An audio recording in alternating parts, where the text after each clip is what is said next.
పదవులు మీకే, పైసలు మీకేనా అన్న. ఎవరినన్నది? ముఖ్యమంత్రి రేవంత్ రెడ్డిని అంటే నాలేదా? నాకేమర్థమైందంటే 20 నెలల నుంచి మన మునుగోడు నియోజకవర్గంలో రోడ్ల కాంట్రాక్టర్లకు, దేనికి బిల్డింగ్ కట్టిన వాళ్ళకు, సీసీ రోడ్లకు, దేనిలకు ఒక్క రూపాయి మీద వస్తలేదు. నేను మంత్రి దగ్గర పోయి అడిగినా రాలే, 100 సార్లు తిరిగినా రాలే.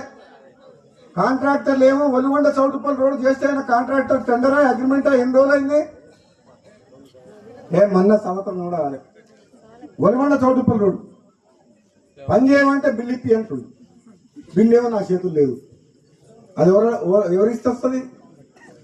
ముఖ్యమంత్రి ఇవ్వాలి. నేను ముఖ్యమంత్రి ఉద్దేశించి అదే అన్నా, ముఖ్యమంత్రిని విమర్శిస్తలేను, పార్టీని విమర్శిస్తలేను. ప్రజలు నన్ను అడుగుతున్నారు, ప్రజలు రోడ్డు చేయమంటుండ్రు, ఇంకేదైనా పని చేయమంటుండ్రు.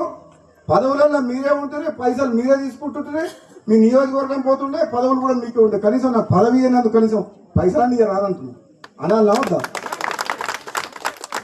పదవులు మీకైనా తీసుకోరు, పదవులు మీరు అనుభవించినా పర్వాలేదు, మాత్రం నాకు అన్యాయం చేసినా పర్వాలేదు, కానీ మా మునుగోడు నియోజకవర్గానికి నాకు ఎన్నుకున్న ప్రజలకు అన్యాయం చేయకుండా ఈ మునుగోడు సహకరించమని చెప్పింది.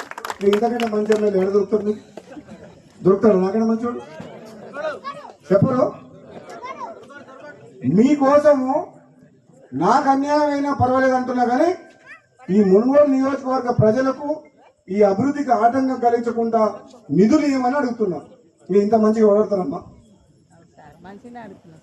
అందుకని అంటున్నా, తప్పకుండా రాబోయే స్థానిక సంస్థల్లో మంచోళ్ళని ఎన్నుకోరి. ఎందుకంటే మంచోళ్ళని ఎన్నుకుంటే కొంచెం నేను కొట్లాడుతున్నా ఏమని ఉంటారని. లేకపోతే మళ్ళీ ఎక్కడికైనా పోయింది అనుకో, రమ్మంటే మళ్ళీ ఎన్ని పైసలు ఇస్తామని అడుగుతారు, మళ్ళీ బేరం పెడతారు. మంచోళ్ళని ఎన్నుకోరి. పదవి అనేది అధిష్టానం నిర్ణయం తీసుకుంటుంది. ఆ పదవి అనేది నాకు ఒక బాధ్యత తప్పితే అది వస్తే ప్రజలకు లాభం. అది వచ్చేటప్పుడు వస్తుంది. ఎన్ని రోజులు ఆపలేదు, మన ఆపగలుగుతారా? ఆపితే మనం ఊకుంటామా? నేను ఊకునే మనిషినేనా? నేను ఎప్పుడైనా సరే మీ గురించి ఆలోచిస్తున్నా.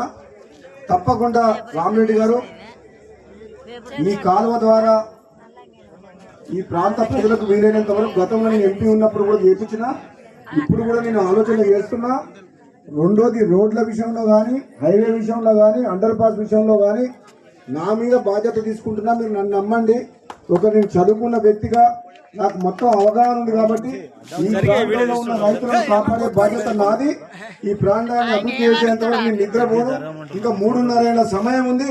మీరు నా మీద నమ్మకం